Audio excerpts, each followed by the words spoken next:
उत्तर भारत के घने जंगलों के किनारे एक छोटा सा गांव था जिसका नाम शिवपुर था।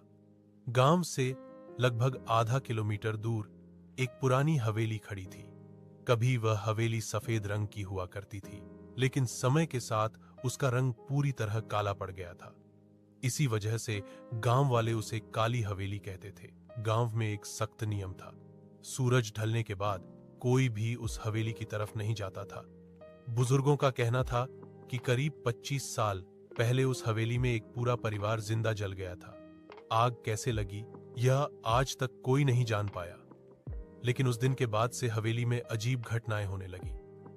रात के समय वहां से रोने, चीखने और हंसने की आवाजें आती थीं। रोहन एक यूट्यूबर था। उसे डरावनी और रहस्यमयी जगहों पर जाकर वीडियो बनाना पसंद था। जब उसे काली हवेली के बारे में पता चला तो उसने तय कर लिया कि वह वहां जाकर रात में वीडियो बनाएगा।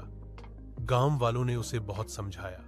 एक बूढ़े आदमी ने कांपती आवाज में कहा कि जो भी उस हवेली में गया है, या तो वह वापस नहीं लौटा या फिर बिल्कुल बदला हुआ लौटा। लेकिन रोहन नहीं माना। उसे लगा कि यह सब सिर्फ डर फैलाने की बातें हैं। रात के ठीक 12 बजे रोहन कैमरा, टॉर्च और माइक लेकर काली हवेली के सामने पहुंचा। हवेली का बड़ा सा गेट जंग लगा हुआ था। जैसे ही रोहन ने गेट को छुआ, वह अपने आप धीरे धीरे खुल गया। अंदर कदम रखते ही गेट जोर से बंद हो गया। रोहन चौंक गया। हवेली के अंदर ठंडी हवा चल रही थी। दीवारों पर जले हुए हाथों के निशान साफ दिखाई दे रहे थे। रोहन कैमरे से बोल रहा था, लेकिन उसकी आवाज में अब हल्की घबराहट थी। अचानक ऊपर से किसी के सीढ़ियों से उतरने की आवाज आई। ऐसा लग रहा था जैसे कोई नंगे पांव चल रहा हो। रोहन का दिल तेजी से धड़कने लगा। फिर भी वह सीढ़ियों की तरफ बढ़ गया। ऊपर पहुंचने पर उसे एक कमरा दिखा जिसकी दीवारें पूरी तरह काली थीं। कमरे के बीच में एक जली हुई गुड़िया पड़ी थी। जैसे ही रोहन ने गुड़िया उठाई, कमरे का दरवाजा अपने आप बंद हो गया।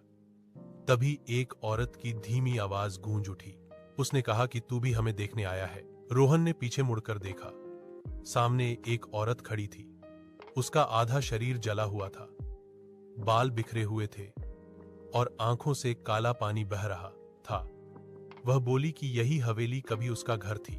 उसके पति और गांव वालों ने उसे और उसके बच्चों को इसी हवेली में जिंदा जला दिया था। तभी दीवारों से बच्चों के रोने की आवाज आने लगी। रोहन डर के मारे चिल्लाने लगा और दरवाजा खोलने की कोशिश करने लगा, लेकिन दरवाजा पिघलता हुआ दिखाई देने लगा, जैसे आग में जल रहा हो। औरत डरावनी हंसी हंसते हुए बोली कि जो भी यहां आता है वह हमारी आग को महसूस करता है। रोहन के चारों तरफ आग की लपटें दिखाई देने लगी। आग थी, लेकिन जलन नहीं थी, सिर्फ डर और घुटन थी। उसकी आवाज धीरे धीरे कमजोर पड़ने लगी। सुबह जब गांव वाले हवेली के पास पहुंचे तो उन्हें बाहर रोहन का कैमरा पड़ा मिला। कैमरा अभी भी चालू था। आखिरी रिकॉर्डिंग में रोहन की आवाज थी। वह कह रहा था कि अगर कोई यह वीडियो देख रहा है तो कभी यहां मत आना। कैमरे के पीछे एक जली हुई औरत मुस्कुरा रही थी। आज भी अगर कोई शिवपुर के पास से रात में गुजरता है तो काली हवेली से अजीब सी आवाजें आती हैं। गांव वाले कहते हैं कि अब रोहन भी उसी हवेली का हिस्सा बन चुका है।